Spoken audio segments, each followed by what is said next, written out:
Okay, so hello everyone. How is everyone doing?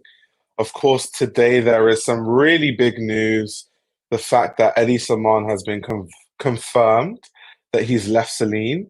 So really, in today's stream, what we're doing is catching up to speed as to why Hedi Slimane left and kind of where he goes from there. Also talking about the new creative director, Michael Ryder, who was named the creative director of Celine, and talking about his history, some of his background, and all those kind of things. Um, so yeah, this should be fun. Of course, we've kind of already. I did a whole live where we talked about Hedi Slimane leaving and like the reasons why. But I guess because we have so many new viewers, we can um, go through the whole thing again, essentially, for people that want to do that at least. I don't know how many of you will appreciate that, but we can do that. Yeah, someone's asking they announced Hedi Slimane's replacement. They have. They certainly have. Miss Tweed, I know. Shout out to Miss Tweed. That was the initial conversation we had. Started with Miss Tweed, then of course it was reported that Hedi Slimane would be leaving. A really good article is an article in BOF that we shall be talking about. And yeah, BOF is a good resource for people that don't have it. If you can afford it, definitely get a BOF subscription. I don't think you will regret it at all. Um, but essentially, to read out a statement that was given to me by the Celine team about Hedi Slimane leaving the brand, it says, the Maison Celine announces the departure of Hedi Slimane, artistic, creative, and image director since January 2018.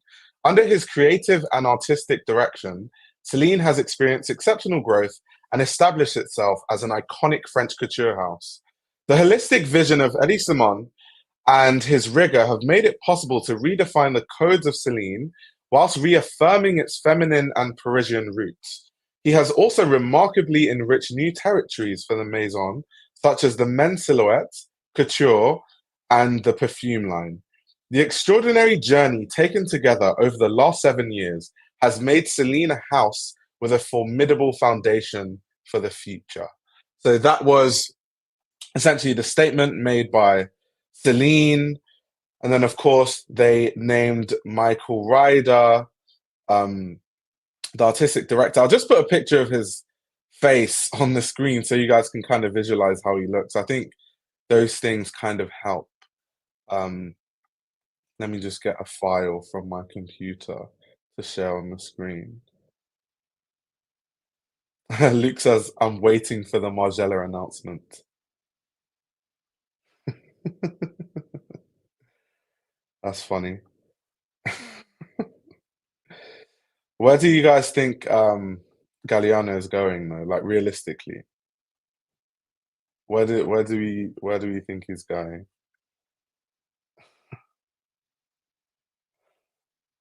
That's funny. Is someone saying they can't see the screen? Can you not see this? Can you not see me? Or am I just a figment of your imagination?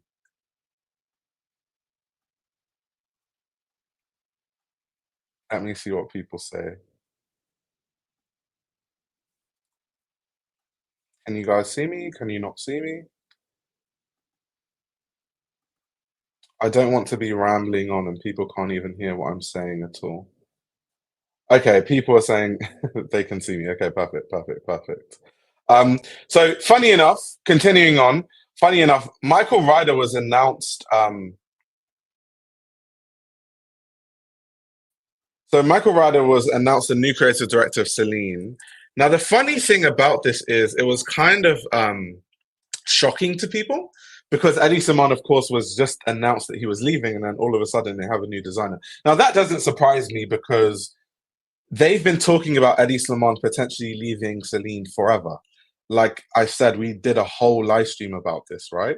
So they would have had someone in the locker. They would have had someone on standby, which in this case is Michael Ryder, in case it happens. And I can imagine that if the LVMH team knew that Hedi Slimane wouldn't be there, they would have started interviewing people for the job anyway. So the rumor has been in the works. Yeah, kind of like what Aaron is saying. It's been in the works for so long that it makes sense why they would have had a replacement. But to read their statement on Michael Ryder that was sent to me from the Celine team. Let me read it out to you guys. It says, the Maison Celine is pleased to announce the appointment of Michael Ryder as artistic director. Michael Ryder will have the entire creative responsibility of all Celine collections, from women's wear, menswear, leather goods, and accessories to couture. His appointment will take effect early 2025. Now, before I continue, I found it very interesting that they said he's going to be in charge of all collections, including menswear, women's wear, leather goods, accessories, and couture. They didn't say, the issues that they had with Hedi Slimane. They didn't say he's going to be an image director or, the head of the beauty line or anything like that. They didn't mention any of that. That's very interesting because that was their big issue with Hedi Slimane, and they've kind of, I guess, in a way, learnt their lesson. um, so they're no longer, giving creative directors responsibility on the big money makers like the perfume line and the beauty line and stuff like that. But continuing on, it says, Michael Ryder began his fashion career at Balenciaga with Nicolas Gasquier, followed by 10 instrumental years with Phoebe Philo as design director at Celine. And most recently was creative director of Polo Ralph Lauren. Now that's quite funny because, of course, Michael Ryder, who is someone we've talked about before, by the way, was at Celine for 10 years under Phoebe Philo, working as a design director at one point. Which is funny because when Hedi Slimane first went to Celine, the conversation that everyone was having was, this isn't Celine. This doesn't look like Phoebe Philo Celine. Celine is dead, blah, blah, blah. Personally, I love Hedi Slimane Celine, by the way, especially the earlier collections. But that was just the conversation that people were having because his aesthetic is completely different from Phoebe Philo's. And it's quite funny, though, that people said that his Celine was not Celine. And I know this is a point that I've beaten into the ground, but I'll make it again. Hedi Slimane was inspired by what Celine Vapiano was doing in the 70s and the 80s. So Phoebe Philo Celine is not any more Celine than Hedi Slimane. They're just they have two different visions of what Celine should be, but one isn't more Celine than the other. Hedi Slimane just looked at a different point of view with the Celine. So he looked at, when you look at a lot of the campaigns from the 80s, from the 70s, let me see if I can put some on the screen now, you'll actually start to realize that it looks exactly like what Hedi Slimane was doing. So that whole conversation around, this is not the real Celine and this doesn't look like Celine, Celine is dead, blah, blah, blah. I didn't really understand that viewpoint because Celine isn't just like one thing, if that makes sense. Like here you can see a Celine campaign from 1976.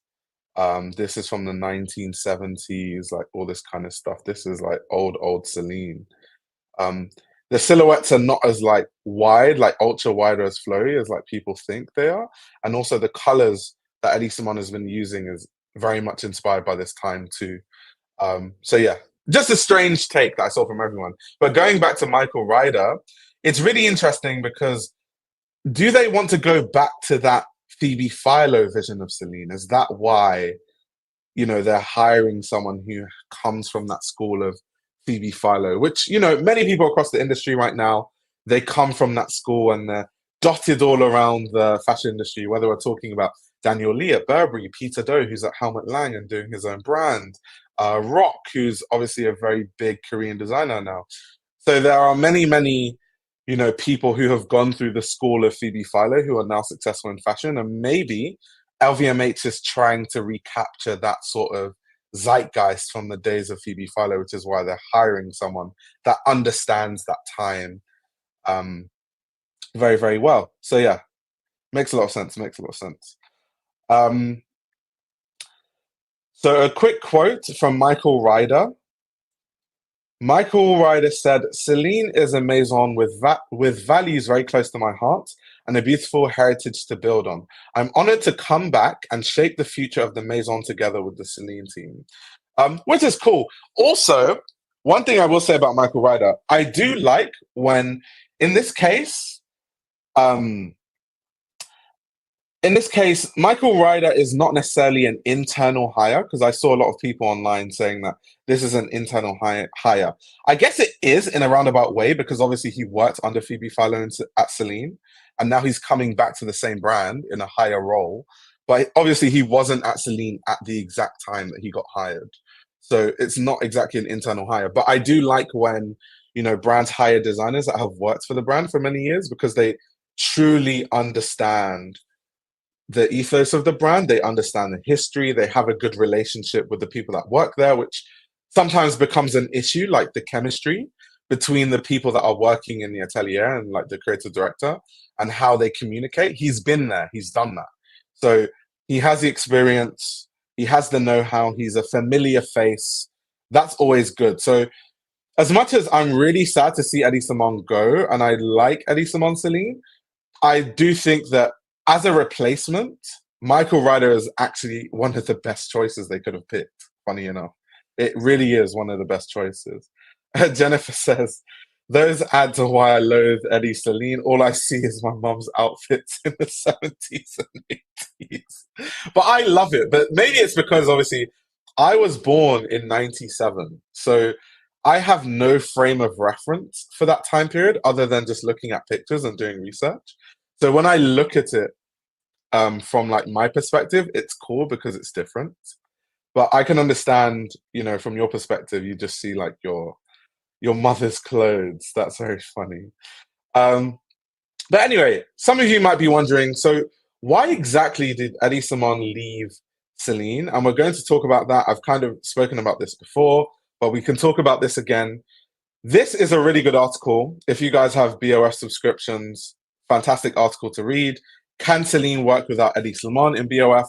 They basically mention everything there. I'm going to scroll down to the part that I'm really going to reference over here is, yeah, exactly what I'm going to reference. So essentially what happened is the LVMH team had a few issues with Hedi Slimane.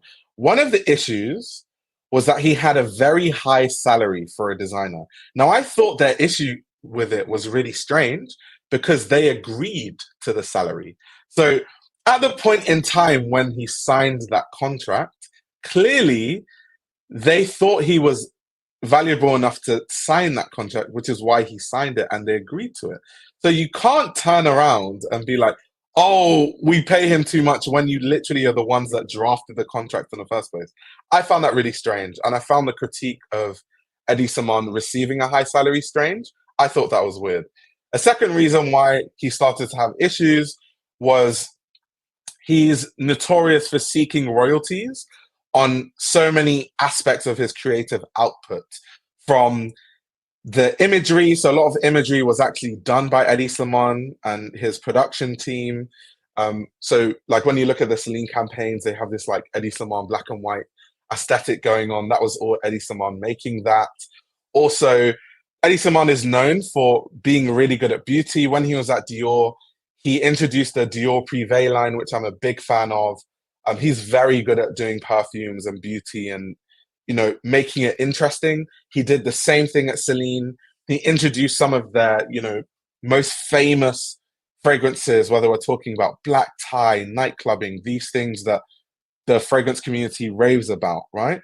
But he seeks royalties on the perfumes too.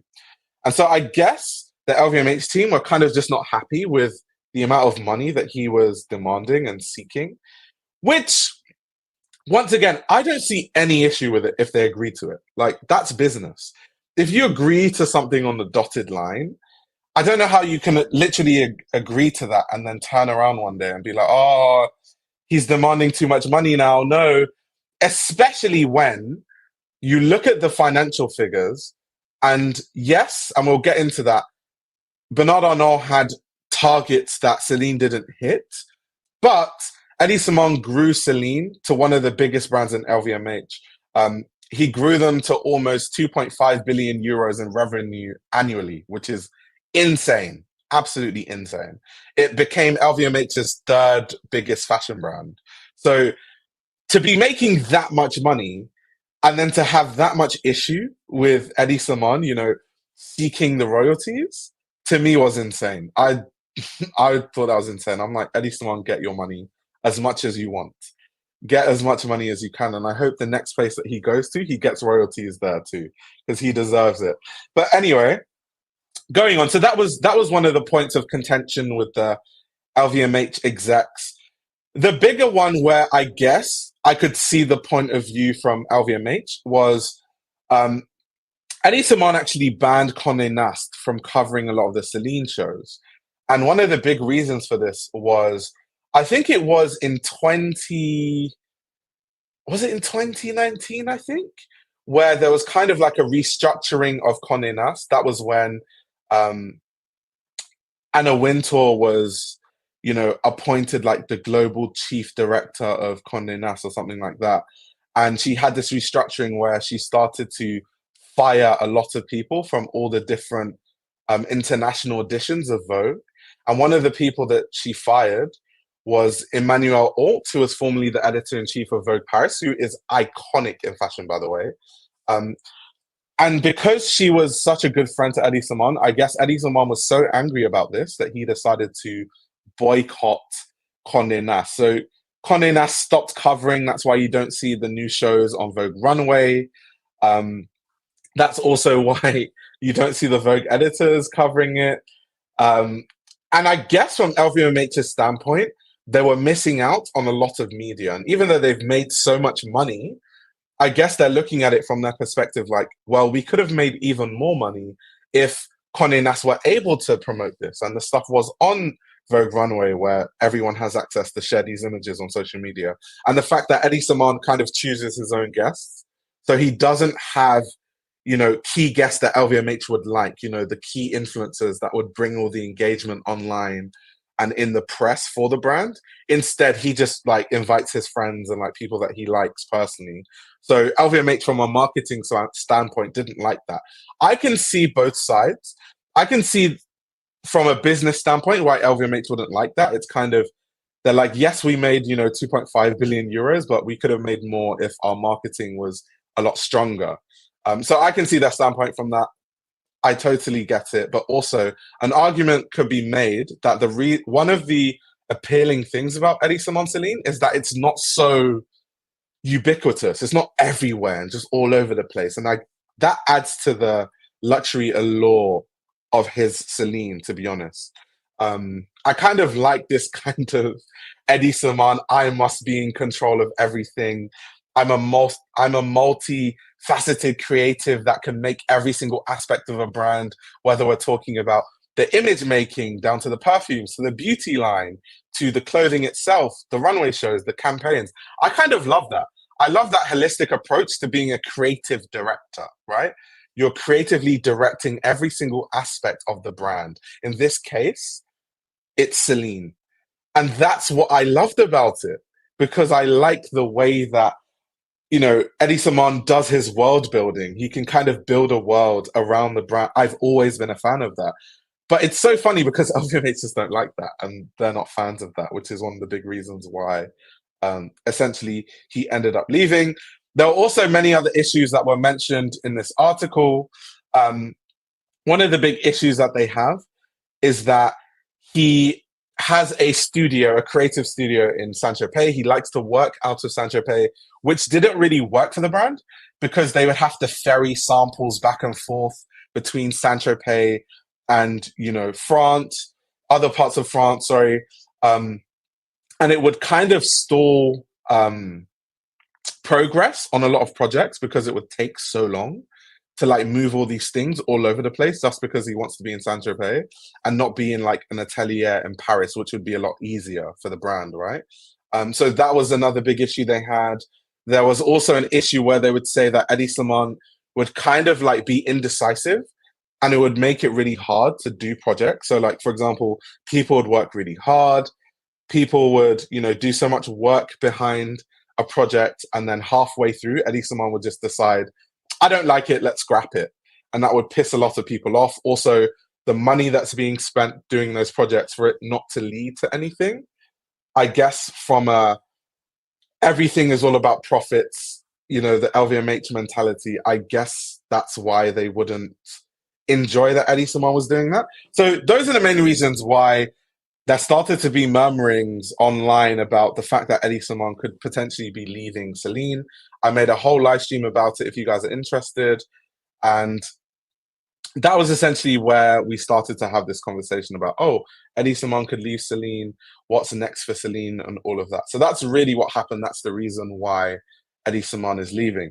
Now, the other conversation to have is a lot of people are linking Hedi Slimane to Chanel. Reason being, especially in his most recent Celine show, which I'll put on the screen, a lot of people were saying that, you know, it looks a lot like Chanel, like it could be a Chanel runway show. Like it has that aesthetic. He also does this Parisian chic that, you know, the Chanel customers like. He understands the Parisian woman. He's also a very holistic designer.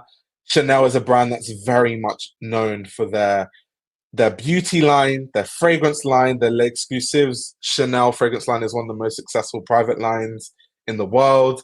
Hedi Slimane can add something to that. He can add something to the beauty line. He can add something to the clothing. And so, because we're still talking about, you know, who will go to Chanel, and now he's a free agent in a sense, there is this conversation that needs to be had as to whether Hedi Slimane would be a good fit. Actually, before I continue, let me know in the comments, what do you guys think about Hedi Slimane at Chanel? Do you think that Hedi Slimane would be a really good fit at Chanel? What are your thoughts? Cobb says it's very Chanel coded. Can someone be a total creative director without being a total pain in the ass? As far as I have researched, he has always been a pain in the ass to work with everywhere he went. Just my opinion. I guess that's kind of true in a sense. Like I said, he would do this thing where people would work really hard on things and then he would scrap it midway, which I guess, like, if I was on a team, that would be very annoying if I put my heart and soul into something just for it to be scrapped. I can see how you would lose motivation over time because it's like, why should I put so much hard work into this when it might be scrapped later? Um, so it's definitely a valid point. Definitely a valid point. Luke says Eddie and Chanel is the most compatible relationship in fashion ever. From what I remember, Carl wanted Eddie to succeed him. Yes. Wasn't it Karl Lagerfeld that said he was going to lose weight to fit into Hedi Slimane's clothing? Or something along those lines. I can't remember the exact quote, but I remember he said something along those lines. No, he loved Hedi Slimane. So even from that perspective too. Sassy says it could work. I can see, but can Eddie do a couture? That's a good point. That's a very good point. I'd like to see that though. I feel like he can. He just, you know, doesn't get a lot of chances to. Yeah, people are saying Hedi Slimane is a natural fit at Chanel. I think he's more so than all the people we've speculated. You know, the likes of Tom Brown, the likes of Jacques Mousse, the likes of Pieter Mulier. I think he's a way better fit than all of them at Chanel, to be honest. A way better fit. Eddie and Chanel can work, but he has to make up with Anna. That's true. That's very true. It's so true. Al says, me, I just don't want to see Chanel win. Why don't you want to see Chanel win? Why not? Eddie and Chanel is like jam on toast. There's no better fit. I guess that's if you believe jam on toast is the best combination for bread. Yeah, people also saying Carl wanted Heider Ackerman to succeed him. Heider Ackerman obviously already has a job now, so that's kind of out of the question. He's doing his thing at Tom Ford, but he's also a good fit at Chanel too, to be fair. Agent G says if he went to Chanel, it would be a big deal for the house. A lot of charged up energy would be focused on them. That's true, and I feel like there just hasn't been that buzz at Chanel since Karl Lagerfeld. I know, like, Virginie Viard, but she doesn't have the same. Like, Karl Lagerfeld was a larger than life personality for good and bad reasons. Um, but it added a certain buzz to Chanel that I feel like Virginie Viard just has not been able. When she was there as the like main creative director, she wasn't able to recapture, to be honest. And I think that someone the level and fame of Hedi Slimane could definitely do that. Finn says it's only because Carl was his mentor, and so he thinks it's his for the taking. I don't think they're a perfect match. Okay, Finn, that's interesting. If you can hop on the stream, I'd love to know why you don't think it's a perfect match. I do think it's a good match because I can see the aesthetic similarities, and I just think Eddie Slimane is good at what Chanel makes a lot of money in. So Chanel makes a lot of money with their beauty products, with their fragrance line. That is literally Eddie Slimane's bread and butter. The branding, the marketing stuff, that's what Eddie Slimane does. Like I can see how it would just work seamlessly. Dolce Jean says, I think due to the demand for actual women to be creative directors at these womenswear brands, especially a brand like Chanel with all its history, the outrage could be worse than Celine for the Chanel fan base. Hmm. I mean, it's a good point. Obviously, we have the conversation all the time about all the creative directors being white men. And it's, to be honest, it's a hard conversation to have, mainly because there is like let's say a lack of diversity with creative directors at the top of these houses, but then the people that they hire are qualified for the jobs. So it'd be different if like they were hiring these white men, these gay white men who just like had no clue. But like Eddie Slimane is literally Eddie Slimane, you know what I mean? So it's like it's a hard conversation to have because we definitely need to see more women in these roles, especially designing women's wear, literally, who understands the needs of women more than a woman herself. But in terms of like who is the most qualified, there it seems to be that at the top of fashion, the people that tend to have the experience to be in these roles tend to be like gay white men. And then I guess the further question or the further conversation to have around this is why is it only these men that have the experience? Why aren't there women that are being put into these design director roles under creative directors so they then have the experience to go on and be creative directors? That's the then deeper question to have then about how, you know, fashion is structured on that level and how people get jobs and how it's structured in terms of like who's the design director, who's the head of menswear, who's the head of womenswear under the creative director, and why isn't there more diversity there so that then these people can then go on to be the creative directors in 5, 10, 15 years.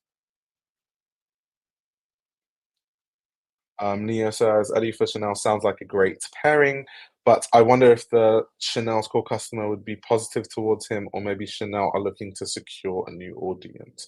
I don't know because I feel like Chanel is kind of like a brand that is a bit segmented in a way. There's also Finn, I'm going to send you a link by the way to the chat. Their audience is quite segmented because there are people that I know that would never buy Chanel clothing, but they absolutely love the private fragrance line. There are people that I know that buy like 2 Chanel Haute Couture pieces every single season. They don't even care what designer is there. It's just like a routine thing. It's like a ritual. It's like every season I buy 2 pieces, I buy 2 looks from the Haute Couture collection every single season. And that's just what they do.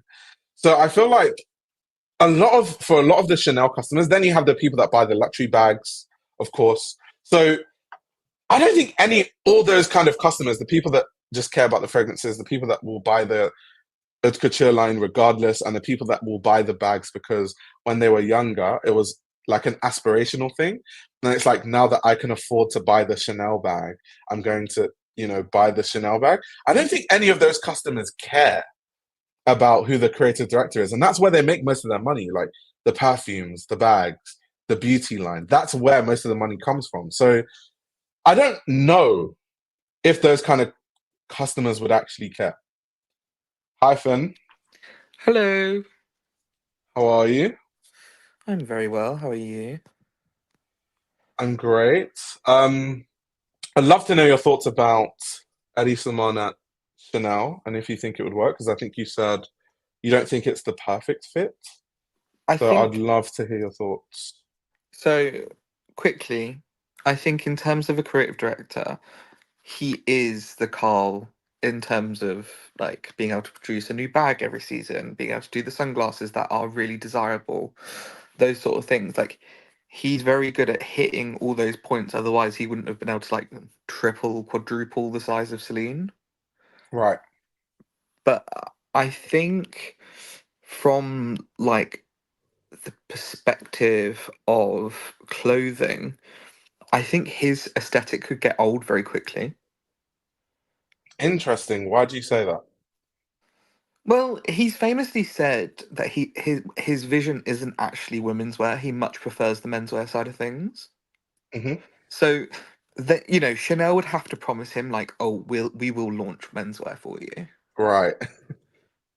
Which they've never done. They've done a few looks. They do like a private collection for men, and they do like on the runway sometimes there's like 5 looks. Do you know what I mean? Yeah, and they have like the tweed like pieces here and there that like men wear a lot. I just Like tweed suits and stuff. Yeah, exactly. I just don't see him Going to a brand where there's no menswear, essentially. essentially, but then like you said, in terms of the beauty and the photography and everything, like he's a direct replacement of Carl, pretty much. Yeah. But is that actually what they want? But then what do they want, though? I thought they would Um, want that because I honestly think that they would want to recapture like a Karl Lagerfeld time of Chanel, mainly because it seemed a bit like Virginie Viard had terrible reviews for most of her time as the creative director. A lot of people didn't like it, and then for the people that don't care, those are like most people, like the people yeah, that buy the bags, that buy the perfumes, that buy the beauty, that buy the sunglasses. There's a big which is the majority of the customers. disconnect. Yeah, there's a big disconnect between who the hell is the creative director and I'm just trying to buy a Chanel bag because it's an aspirational thing. Um, so I think more so they want someone for the other side to kind of recapture the fashion crowd that could then filter down into like the everyday person. Well, the irony is though that Viard sold more ready to wear during her time than Carl was selling in terms of percentage. Yeah, but then so when we have these kind of conversations about like who sells more, another I know it's conversation also to have is like yeah, yeah, is like it's time because she built yeah. upon what Karl Lagerfeld had did, right? And these brands never trend downwards. For the most part, they always trend upwards. Um, I so don't. Sorry, yeah. Brits just put. I think it'd alienate Chanel's core wearer. You wouldn't see it down on them. I actually think you would. So from the perspective of like, maybe I'm just being biased and I don't want to see his vision at Chanel,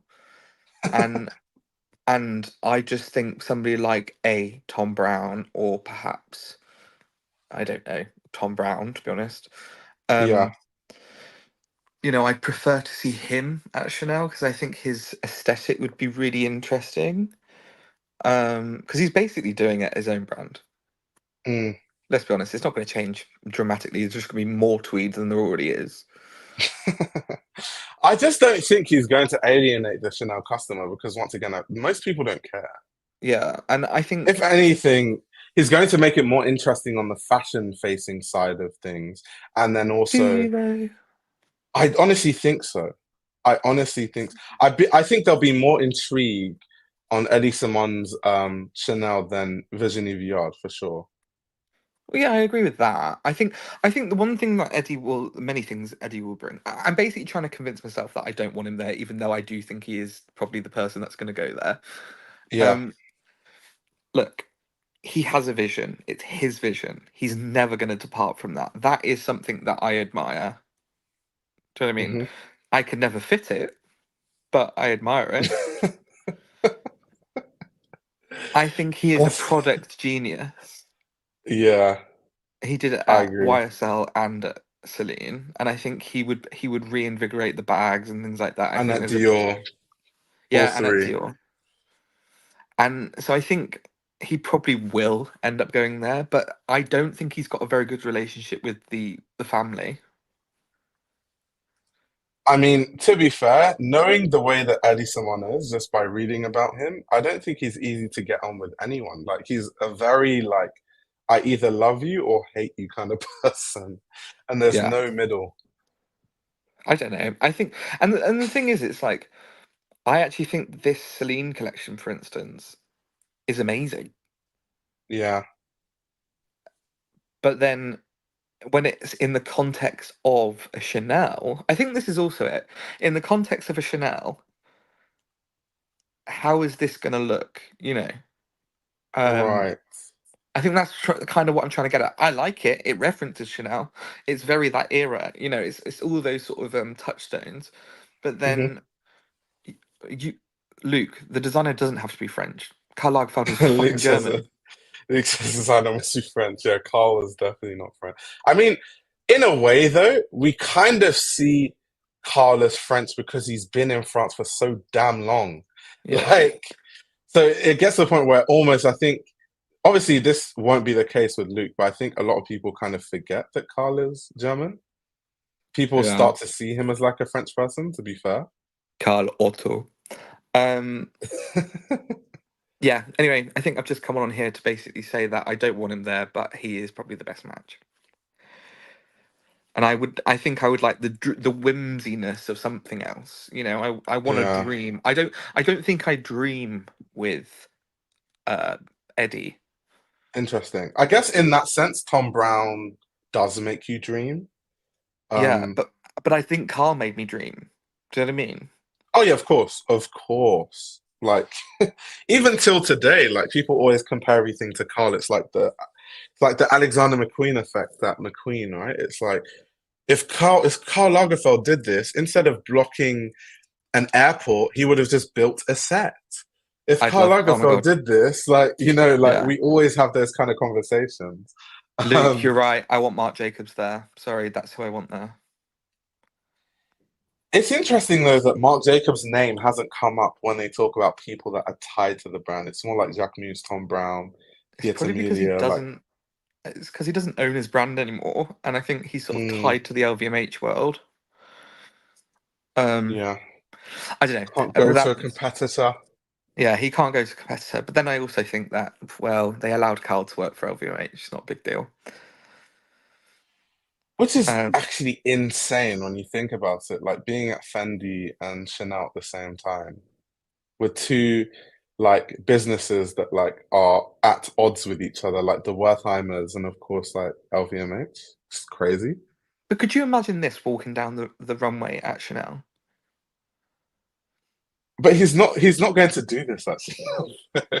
No, but he will though. Give it one This season. is this is 80s Celine. This is 70s and 80s Celine. This is like what I put on the screen earlier in the stream. This is not he's going to look at what Hedi Slimane is going to do because he has to filter everything through his lens, which is why when a lot of people saw his Celine at first, because we are thinking of Phoebe Philo Celine, people were like, oh my God, he's just doing like Saint Laurent Paris at Celine, which I didn't agree with because I literally did research before I reviewed the first collection and I went and looked at the 70s and 80s collections from Celine. They look exactly the same, like literally no change, but he just conveniently found looks that kind of work within his own aesthetic. So I think what he'll do with Chanel is he'll find a way to do Chanel in a way where it's still the tweeds, it's still girly, but through his lens. But it won't look exactly like this.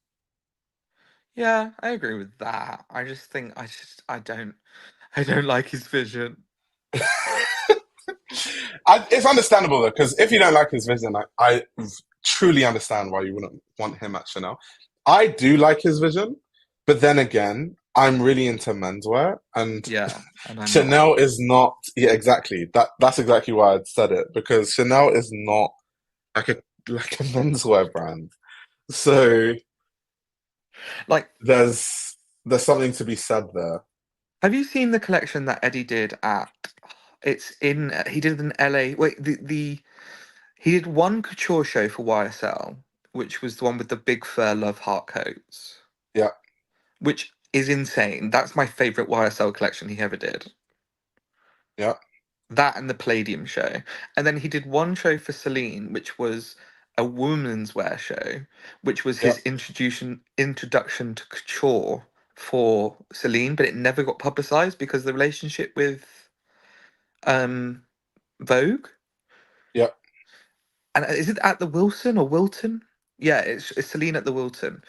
Um, and that I was like, oh, this is interesting because it looks like nothing he's done at Celine before. Hmm. So he's obviously capable of doing things that I enjoy. I just hope it isn't just like jean. I guess it has to come from a bourgeois perspective, doesn't it? It can't really come from a grunge perspective. It's not. It's not. It has to do that. But he does the Parisian bourgeoisie thing, but it's just once again he filters it through his lens, right? So he's still, and that's the thing, if you don't truly like his vision, you still end up not liking it because he's still going to filter it through his lens. But then I like his bags and his sunglasses and his shoes, and I have sunglasses and shoes and bags from him. So, Yeah, he took my money somehow. yeah. That's it. That's all I got to say. And that I really enjoyed Alexander McCallie just to cause an argument. Just to cause it. That's funny. Rachel says, so no women are qualified for Chanel. I'm trying to think of like female designers that are on the same, like we talk about on the same level with like a Hedi Slimane or a Tom Brown or a Marc Jacobs that are free agents. Off No, the top of my sorry. head, I can't really think of one. Um, because like Claire White Keller is taken now. Sarah Burton is taken now. Like the people that were recently free agents. Simone Rocha could be a good choice. I can Oh, see I'd that. love it. I can definitely see that. Simone Rocha, although she's not like, I guess like we're talking about free agents, I guess. She's Yeah, but really she busy owns at her her own own brand. It's brand. not like she has Yeah, to. yeah. But like, yeah, she would be a really good fit. Simone Rocha is definitely on that level of like when we talk about the Marc Jacobs and maybe not as famous, but she's definitely on the same level, I would say. T Winter talking about Phoebe Philo. Look, I am the biggest Phoebe Philo stan, but ever since she's launched her own brand, the last couple of seasons, the last couple of drops, I no longer am a stan. So Damn. I don't want to see her at Chanel. Also, she doesn't want to work at a house because remember I did that video and that interview she did where she was essentially saying that she likes, being able to do things in her own pace and all those kind of things. Going to a major house would completely destroy that, which I don't think she even wants. Which is why Phoebe Philo was not even like a thought that came to my head.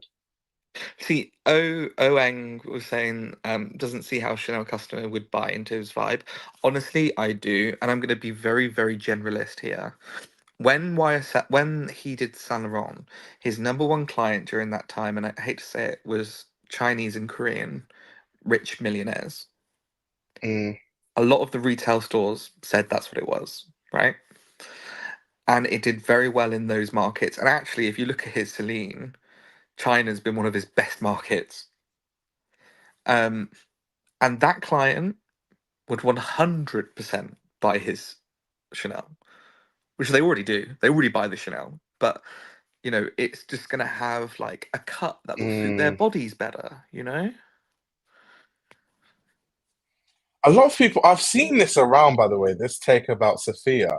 What do you think about that? I've been seeing this actually. Maybe I've tried to block that from my mind because I've not seen that anywhere. I've seen it on Twitter. A lot of people on Twitter have been saying, Look, there's um, nothing good comes from Twitter. nothing good comes from Twitter. What about Le Maire? um, it's too minimal for Chanel. Because he did Hermes, didn't he? Yeah, but Hermes is minimal as fuck. It's What, it's only basically minimal like now. very similar. Yeah, but you saw Jean-Paul Well, Gaultier did it Hermes. well, yeah, but like I'm talking about like now, like even like the runway shows now. Just like when I think of the vision of what Hermes is now, it's really minimal. Like Chanel is the complete opposite of that. Chanel is like tastefully tacky. Yeah, I get that. I agree because there's sort of it's funny because like if I speak to my mum about Chanel, right, she'll say I fucking hate it, right? But if I speak to my dad about Chanel, he'll go, there's nothing classier than a woman in Chanel, right? And it's funny because it's just the different perspectives of that same generation, sort of looking at a brand that's considered this like the highest form of beautiful clothing, and it's like, no, it's French quite frumpy and it's bourgeoisie. quite ugly. Yeah. It's like Yeah, so ugly, but in a good way though. It's cutesy ugly. Like when I see people that like wear Chanel head to toe, it's ugly but chic at the same time. I don't know how to put it. yeah, It's yeah, totally. Jennifer said But is it only Lucy chic? Maya. Oh, this is not the constellation. Lucy Maya, Jill Sander. I could see that. I can see that. Although I don't think they're famous enough though. Like Luke and Lucy Maya, I don't think they're famous enough. I can see this like how it could work though, but I don't think they're famous enough. Someone said Stella McCartney. That's a really good shout, by the way. Um, just going off like stuff she's done in the past, her work at Chloe. I think what I will say about Stella McCartney though is Stella McCartney obviously um, does a lot of things, especially when it comes to sustainability. Some more successful than others, but will you know the way she does it now? Will they allow her to do all those things at the brand? I'm just not sure. Who? Stella McCartney. Sorry, bye. Oh, she ain't going there. Yeah. Like all her sustainable initiatives and all that sort of stuff, I feel like that would be all destroyed if she went to Well, Chanel. yeah, and then all of the bags that they don't sell will also be destroyed in a fire. Exactly. Leak says they'll offer her enough money to sell her soul. Well, we've seen obviously different company, but we've seen from the Hedi Slimane situation that companies don't want to be paying designers too much money, I guess. Obviously different company, like I said, Wertheimers are very different to LVMH, but same sentiment. Maybe if Eddie comes in, he can do what Alessandro did for Gucci, maybe making it young and fresh. And Chanel clients can go to Valentino. Alessandro debut is giving Carl Chanel. No, it's not. It's giving Valentino. It's giving old Valentino. I don't, John, I'm assuming Fernando's saying John Galliano will bring the couture and Eddie can do the ready to wear. I don't think Eddie would Yeah. allow that. Sorry. Now we're just throwing things to the wind and seeing what sticks. Sock2 said Fanning twins for Chanel. I know Sock2 is a Kiko Kasadnov fan, so I know why you would say that, but no. No. Even you, Sock2, I think you know that that's not gonna even for a Kiko stan. And as a Kiko hater, I really hope not. No, I'm not a hater. People, Actually, I some do people are like them. saying some people are saying Raf Simons. Hmm. See, I'm a big Raf fan, right? And Raf Same, for but Chanel, Chanel? yeah, it'd be amazing. Really? Oh my Chanel? god, it would be amazing. And I'm a Raf stan. I've loved everything everywhere he's been. But like Chanel though. Yeah, but can you like think about his last couple of collections for Jill Sander for women? Okay. He could His do time at Chanel. his time at Jill Sander was so interesting, by the way, because I remember like before he went to Jill Sander, there was all this discourse. It's kind of like what we're talking about with Hedi Slimane right now, right? Where we're like, okay, he wants to do menswear though, so like, how could he work at a womenswear brand? It was kind of like the same Yeah, but then I conversation like his people are women's having wear with more than Raf I like his Simons. menswear. Interesting, because with Raf, they were like, can he even design women's wear? I don't think he can design women's wear. And then he went to to Jill, and people were like, oh, it's actually quite nice. Um, Yeah, see, guys, his Dior still lives rent free in his mind. I will say though, some of his Dior was actually awful, but um, but he has been my favorite Dior designer other than John Galliano. okay, I thought I before you said John Galliano, I was about to say, woof. No, no, no. But like through all of this, I will say that his women's wear, I think it's just because he references points in But fashion Raf, his. Raf, Raf is your second favorite Dior. Ooh, that's a. It's not a hot take, I guess. It's like personal preference, but Dior, there have been some like heavy hitters. What, like Franco? YSL. No. See, I don't like YSL though. Oh, okay, because YSL's time was iconic. I mean, it is, yeah. I mean, but I'm actually, yeah, I'm not getting into that. I don't like YSL, so It's like, like, well, I don't like YSL. I genuinely think that Stefano Pilati's YSL was better than YSL's YSL. Uh-oh. So Uh-oh. Uh-oh. that's fine. Yeah, oh, Stefano Pilati though. What? I mean, he's doing capsule collections with Zara. Yeah, Um, girl. the Capsule, man one is off. busy. Yeah, one off, One one off. off. And I loved his Fendi Friends collection. Mm. Very slept on. I just love Stefano Pilasi. Obviously, we talked about him earlier and like the fact that on his Instagram page, he's been, you know, posting archive images from his time at YSL and kind of showing the references and being like, oh, I was like going around this cafe in Paris and I saw these like really cool girls and I was like thinking about this and I read this book and then that's why I designed this look. It's like really cool getting backstories of a lot of His stuff that yeah, I've his and seen then before. he did a deep dive into one of his looks from. He's done it for a few of the looks at YSL, but there's one look it was like Yeah. inspired by nuns, and I fell down a deep, deep hole looking at that like that specific collection he referenced. It's so good, Mm. so good. Kim, hold on.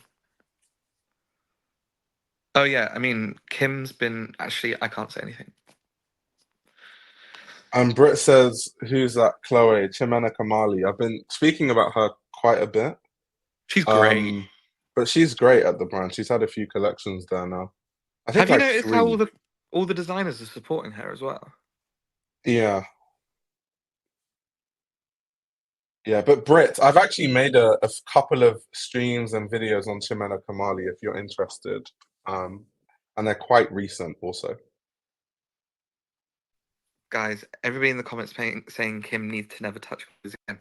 Kim is a very, very, very good menswear designer, and he can sell. He's a bit like an Eddie in the sense that he has his market that he can fucking rinse dry, right? Mm. He knows how to get that customer and keep getting money from them. He did it at LV, he's done it at Dior, but the two things happen. His vision runs dry after about 10 years. I just think with Kim Jones, and I don't like being too critical about him, even though I will because it's my job. But he's such a nice person, so it almost hurts me to like be critical about him. But Tell that I to just his think he's not the friends in best. Nigeria. True. But yeah, I just think he's not the greatest womenswear designer. But when it comes to menswear, phenomenal. I just think when it comes to womenswear, no. Which is why his Fendi has Is not awful. even one collection has done it for me. Not even one. Um, Even his close friends and collaborators have said his Fendi's not very good. really? Oh well, I didn't even know that. But I just I will tell I you think off. he's a good menswear designer, but he definitely can't design women's wear. And like someone else needs to be at Fendi because that I is agree. just not. But isn't the whole thing with Fendi though is that um, the family didn't want to give up the designing, right? And I Yeah, think now, let's be honest, if Pier Paolo goes there, which I think he would do, be very good. yeah. Anyway, but Chanel, yeah, probably is going to Hedi, isn't it? We'll see. We'll see. It's actually quite interesting because there's so many names. It's so confusing.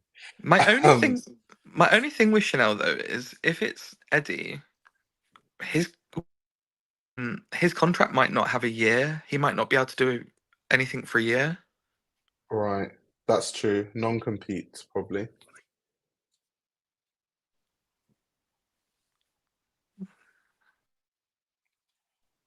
Yeah, everyone is saying Jacquemus. Like people have said that Jacquemus is like leading the charge.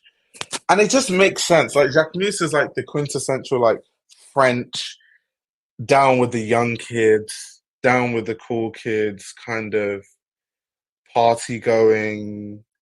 The girls love him, kind of.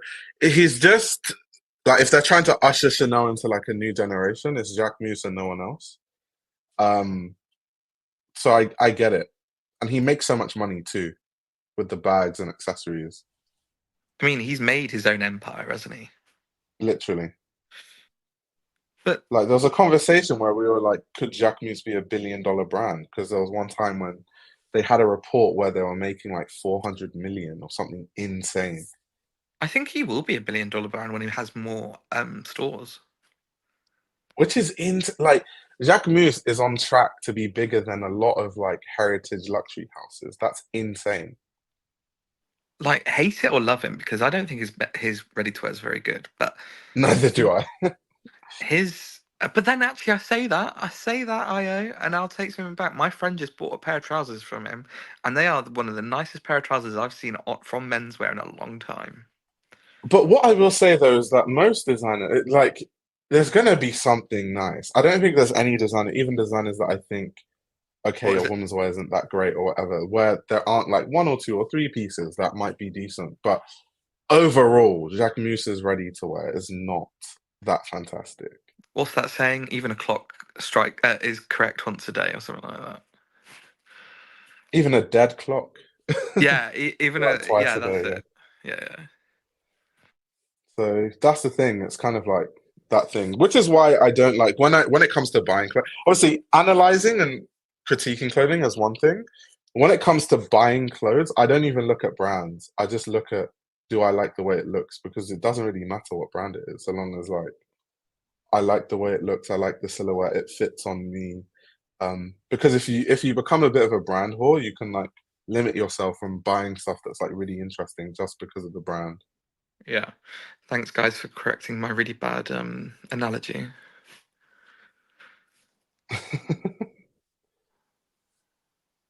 I don't know. I think yeah. Like someone said, I forgot that Celine skinny was the original YSL skinny. The thing is, Hedi Slimane Celine is wider than his YSL, like silhouette wise. A lot Um, wider. yeah. But the widest of all, like, sorry, the skinniest of all, at Dior, some of those trousers, I'm who, who is this made for? Like, who is fitting in this stuff? Oh, somebody just said Daniel Roseberry at Chanel. I'd love that. And yeah. Haute couture, but he is American. Do you think it matters that Daniel Roseberry is American, just out of curiosity? No. Mm. Luke seems to like this idea of like Chanel home. And they would it'd just be called Chanel Bleu. He really wants to see Eddie Simon like Chanel menswear line. I think there's money to be made there though.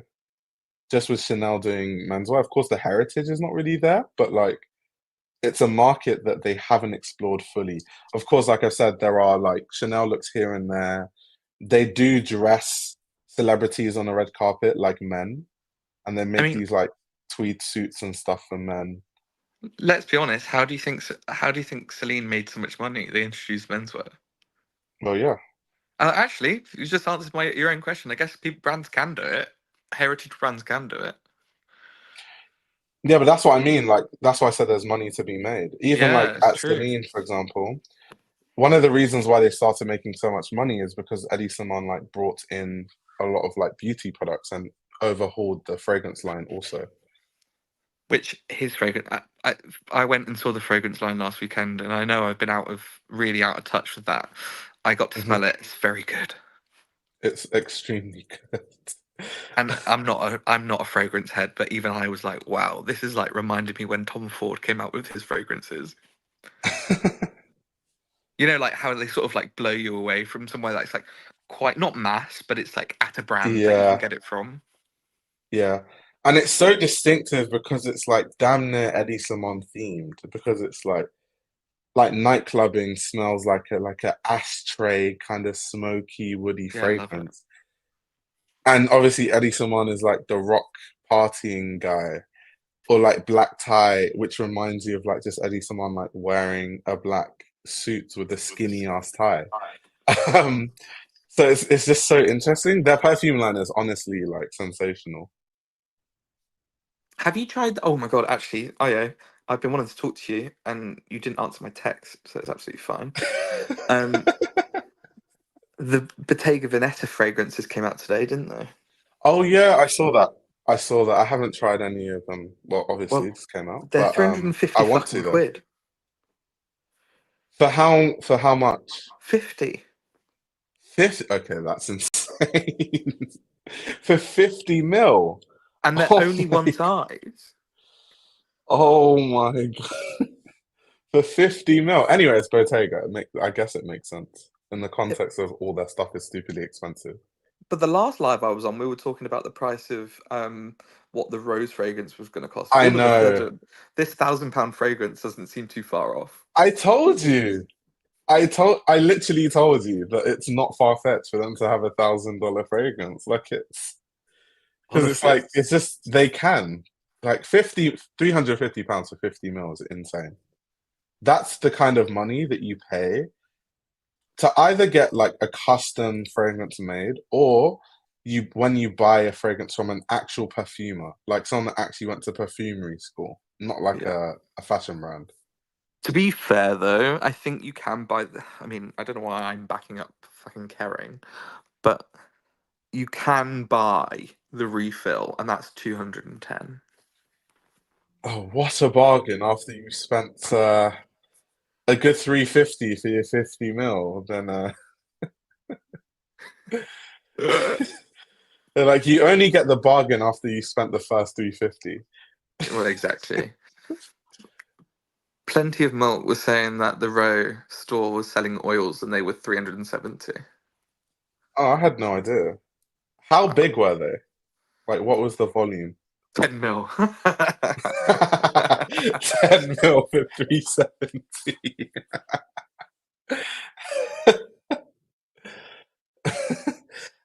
The Universe Galaxy said, "Do you let people from the audience call in?" Yes, I do. Elle says, "I'm buying a dupe for 10%."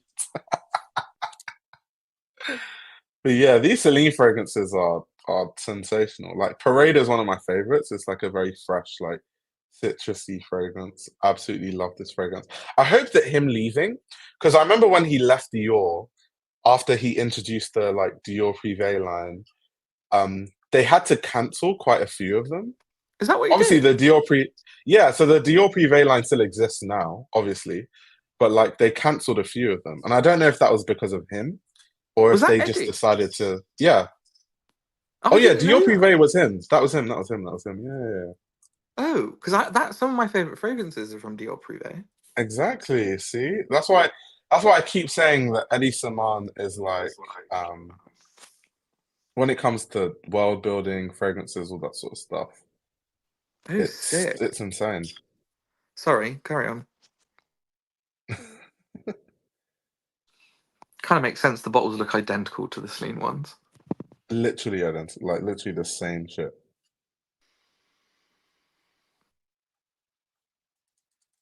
But yeah, it's like I don't know, man. I just think he would be a good fit for Chanel. I just think he would be. Yeah, he probably is. Let's be honest. I've come round to it, guys. I get it. And he does all the chutkeys, doesn't he? He does all the shit. He makes the badminton set that has the Chanel logo on it. He'll do that. Yeah. Because I remember, Does if my memory does me some good, I think the first two Dior Privé fragrances were like Cologne Blanche and Eau Noir, and they were both made by Francis Kurkdjian, who still makes quite a few of the Dior Privé fragrances, and that was during Eddie Simon's time. Baccarat Rouge? Yeah, that's the same guy. Yeah, Baccarat Rouge, That's the only reason the why I know Baccarat him. Rouge guy. I remember, this is going to sound like such a fucking stupid thing to say to somebody that likes fragrances, right? But when I worked at Selfridges back in the day, 2016, 17, 16, this guy on the shop floor, he would buy a Baccarat Rouge every 3 months, right? And he's like, it's the best fragrance ever. And then, what are we now, 2024? And Yeah. TikTok only talks about Baccarat Rouge. he that he did a good fragrance, guys. I don't like it, but it did a good fragrance. Yeah. I love Baccarat Rouge, but I feel like every rich girlie wears it. Every rich girlie in London wears it. So true. And I don't want to smell like everyone else. So I refuse to buy it. But I love the smell of it. It's really nice. And it's really strong too. If you spray that thing, it's lasting all day. You don't need to reapply. That is true. It's like a double. It's like one spray and you're done. You and you says even my mum has it. Is she a rich London girlie? A rich London girlie. A little rich Cornwall girlie? So both of them are really strong. The extrait is just stronger, but I think even just the perfume is actually like super strong too.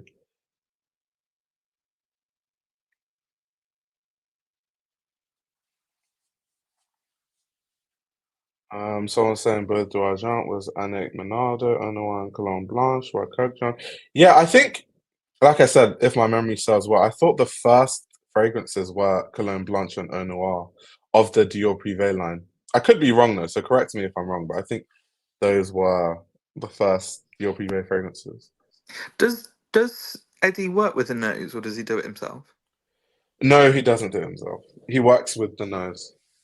And sometimes he says who the nose is, but like Oh, at Celine, for example, what he did is I don't think he actually mentioned who the noses were.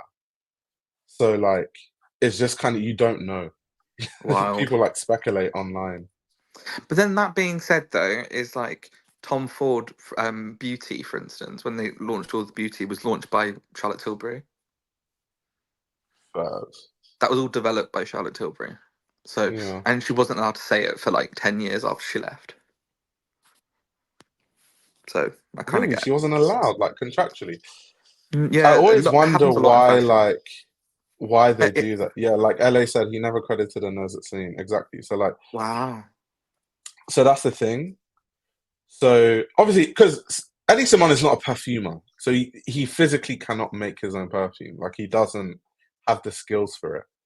But he can tell them like he can like create or direct it in the sense of like, okay, I want it to smell this way. I want to feel this emotion when I do it, and just go back and forth with the like actual nose or perfumer until they reach like what he wants. But that's how most fragrances are made by brands, apart from like the really commercial ones. The really commercial ones is literally just like there's a brief, like we want this to smell like Bleu de Chanel and Dior Sauvage, but more fresh. That's how most like commercial fragrances are made. But like a fragrance in a private line is more Not of like Dior a Sauvage. collaborative effort. No, because that's literally how they look. But a private line, it's more of a collaborative effort between like the creative director and perfumer or nose. True.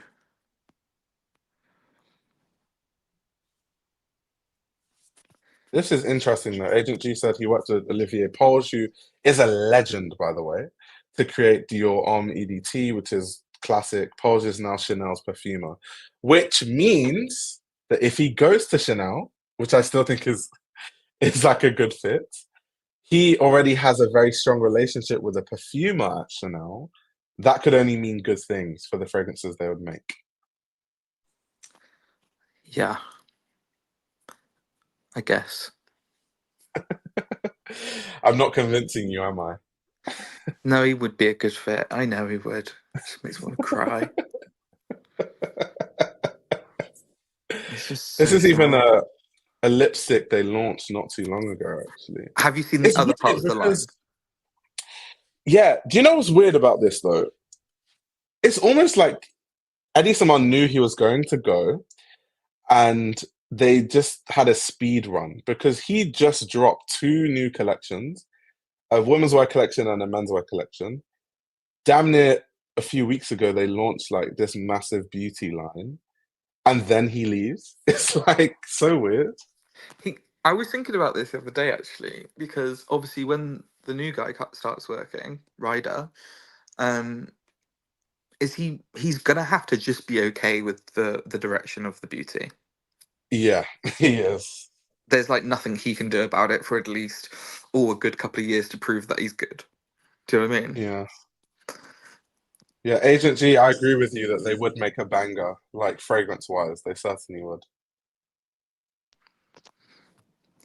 Because Olivier Yeah. Paul's is like a legend, like in perfumery. Has he done any other fragrances that are like big so that I maybe know? Loads. Geez, where do I even start? He's done like Balenciaga fragrances. I know he's done like an Azzaro fragrance. He's done so many fragrances that I can't even begin to like start. He's He done a did like few. Burberry Sport for women. Uh, Bleu de Chanel, Oh, Parfum, I think was him. he did Blood Chanel. Uh, Parfum. I'm not. Did he do the other Parfum? I can't remember. I think he did also. I know he did like that famous like Only the Brave fragrance. Oh, Um, what else did he do? Dior Homme, of course, as like was mentioned earlier. Dolce and Gabbana, the one was him too. Jesus. Um, Armani Code. He's done it. I can't even like. He's done so many fragrances. I could never even mention all of them. But And like, they're all big house complete, names as well. yeah, complete legend. Complete legend in the fragrance game. Like one of the like literally most recognizable and famous perfumers. Oeng, you're talking about androgynous fragrances. Do you know who I think are doing that really well at the moment? Loewe. Oh, we haven't spoken about Loewe, about JW Anderson at Chanel. Ah, yes. I can see that because JW Anderson is like known for knitwear anyway. So like, Yeah, I think he'd be and it's fun and sick. whimsical and all that sort of. Yeah, I can see that for sure. And he would definitely like. I reckon he would transfer some of. Well, they have it. They have the métier d'art, don't they? You know, Mm. this idea of craft and the fact that Chanel owns all these different craftsman companies that fits into his like wheelhouse completely. Mm. And he has his own. You know, he has his gaggle of collaborators now as well in terms of photographers he likes and da da da da da that he brings everywhere. What do you think? Do you think that if he goes to Chanel, I'm just wondering, will they let him do like I'm going to shoot my campaigns myself and like all that sort of stuff? Do you think they'll give him that control? What Eddie? Yeah, Yeah, they will. Yeah. interesting. Well, it would just do a Carl. He would. He would, to be fair. Like the other than the fact that this says Celine, he's doing a Chanel. Do you know what I mean? The beauty line specifically. This is so Chanel coded in like a Yeah, it's vintage but it's modern, it's timeless. it's so chic though. Like even the Even I like the casings and beauty. like it's so good though. It's just so good. It is. It's beautiful. He really did snap with that one, honestly.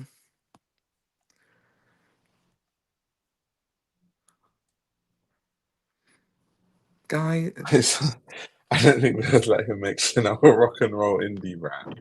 I don't think that would be his intention at Chanel.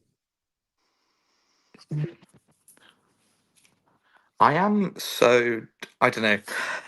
The more I'm thinking about it, and the more I'm thinking about like things that Eddie likes to do, like I said, making tennis rackets and surfboards and things like that. You know, Mm, that's so him, and he would be so happy to do those extra bits for the VIP customers. You know, hmm and I think. Yeah, and I think he could do his couture would be very good. I have to be honest. Maybe the couture is where he does pure on pure Chanel, and the ready to wear is where he does his sort of more rocker side. Yeah, like I've warned in advance if he goes there, he's just going to find a way to filter his vision of clothing through a Chanel lens. So he's just going to find a part of the Chanel history where it makes sense. He's going to look into the archive, look at what Coco Chanel did, and make it Hedi Slimane. And people will be like, "Oh my God, it's not even Chanel." And then he'll be like, "Go look at the '60s." Actually, it is. That's Um, exactly what he's going to do. Also, LA, this is true, by the way. Olivier Polge is the son of Jacques Polge. His dad was at Chanel for like 37 years or something like that, right? His dad was like the in-house perfume at Chanel forever. So insane. it's rite of passage. But also, you know, it's something that's quite interesting is that Chanel is a lifestyle brand now. Yeah. In term, you know, the fragrance and the makeup is equally as important to the brand in its entirety and its licensing than the actual clothes and stuff. And I do think that Eddie has the ability to marry everything together, unlike nearly everyone we've spoken to, minus JW Anderson, because I Mm, think JW Anderson could do that. yeah.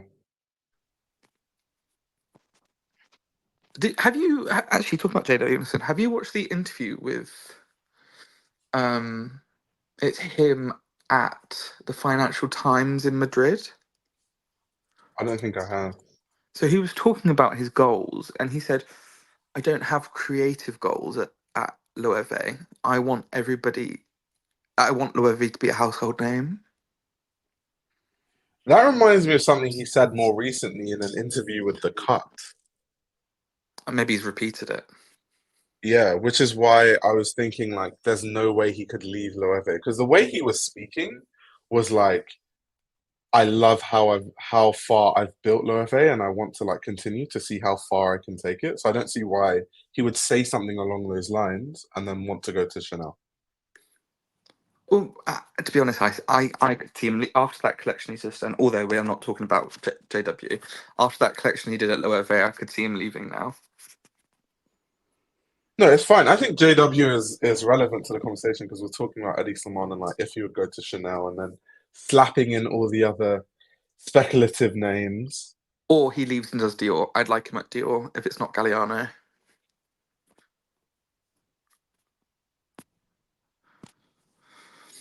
Although, have you know? Oh, gone.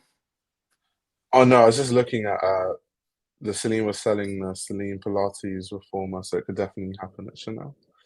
I don't know what that is. Is that like a Wait, set? just yeah, yeah, yeah. He even sold like I'm not sure if they show it because obviously when this beauty line came out, they were literally selling like the beauty table. Like you could buy like the beauty chair also, It was and like the beautiful table, not just like the products. in So the they're, like in out that here doing canvas. furniture and stuff. Yeah, It's like gorgeous. selling furniture and stuff. It's not just the beauty products. It's like you can get the full set. Have the Celine table with your Celine beauty with the Celine chair. And the thing is, he's definitely. I know some of those clients that will buy it. Do you know what I mean? Like, Yeah. and the other thing is as well. Like, I think about my ex boss. Well, there's enough separation now. My ex boss was the number one menswear Celine client He in North clearly America. got money. Number one Celine client. Goodness gracious. Menswear. That's still insane. What the hell? How much do you have to spend on Celine? Over. To be fair, it's only ready to wear that he's counting. That they're counting, but it's Okay. over 150K a season. A season? Wait, what do you have to buy to spend over 150K? Like you're buying the whole collection with money to spare, surely. Well, he would buy like he would just look at the runway and go, "Yes, I need that in black, not in blue." What the hell? And there's like he has leather jacket. There's a leather jacket from a few seasons ago that has like they look like brass metal plates that are silver, you know, but they were actually stainless steel, palladium plated, and it's a one of one. Um, Well, no, there's the sample, and then there's his custom, which was 70K. Wow. Yeah, so it's insane. Like he had this. There's a couple of seasons ago at Celine where the menswear was these big jackets, and they looked like Afghan coats, but actually it was silk and mohair that was made to look like fur, and they were hand done by one atelier in Paris, and they were all made in Paris, and that was like a 90K coat. Jeez, 90K. Damn. I guess at that point it's haute couture anyway, so it's like Yeah. it just doesn't have the name, but it's couture definitely. And like Um, the stupid thing is he'd buy two pairs of jeans every season, one suit every season. Like he had things on repeat. yeah, Yeah, insane. But he's been buying it since Reeve Ghost days. wow, that's so insane. Like over 150K a season is wild. What the hell? That is actually insane. Um, And that shows the power of a designer like that because customers that like love a designer that much, they're gonna take their 200K to whatever brand Put that it this way, designer he goes gifted to. him. Eddie personally gifted him every color of those headphones. Well, I mean, considering how much they've spent, Yeah.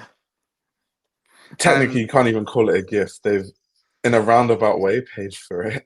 Oh yeah. Oh, I remember they went on this trip, right? And he was like, "Oh, Celine paid for us to go X, Y, and Z," and it was this amazing trip to those Amman hotels. Yeah, The one that's in America that's amazing. It's in it's in the middle of the desert. Um, and they sent them there for a 10 days retreat, right? And it was in partnership with Celine and Hennessy, right? And then when they went over the next day, like the next week, it was the show in Paris. So they flew him they did helicopter to the international airport, and then international airport first class to the Celine show the night before at whatever hotel they chose. And then after the show, they had the showroom, finished the showroom in the morning, got a helicopter to the Champagne region with all the VIP customers, and then they all got a limo back. Like, that's insane. Also, that you is and crazy. you woman knew he's from Brooklyn, born and raised.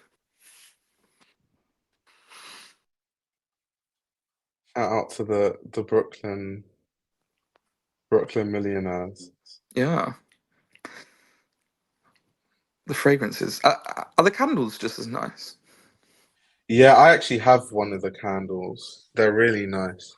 I also like that they're black. It's so like aesthetic. I just love Why it. does gotta be about black?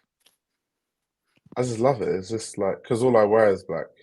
As a Andromeda warrior, even though I've been wearing a lot of color recently, I'm trying to jump out of that stereotype. But no, I love the candles. They're really nice. I do have Margiela Intel Luke, but I can't talk about it.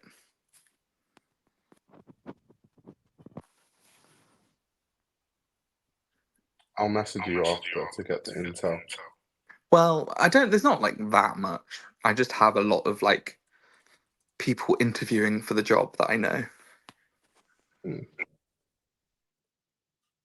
My Nigerian queen, Finn. On that note, guys, thank you everyone for tuning in. I think we'll end it here. But it was really good talking about like speculating what Hedi Slimane will do if he would work at Chanel and other people that have been in talks supposedly with Chanel. Um, so yeah, thank you for tuning in. I'll see you guys in the next stream or video, whenever that is. And thank you very much for being here. Bye, guys.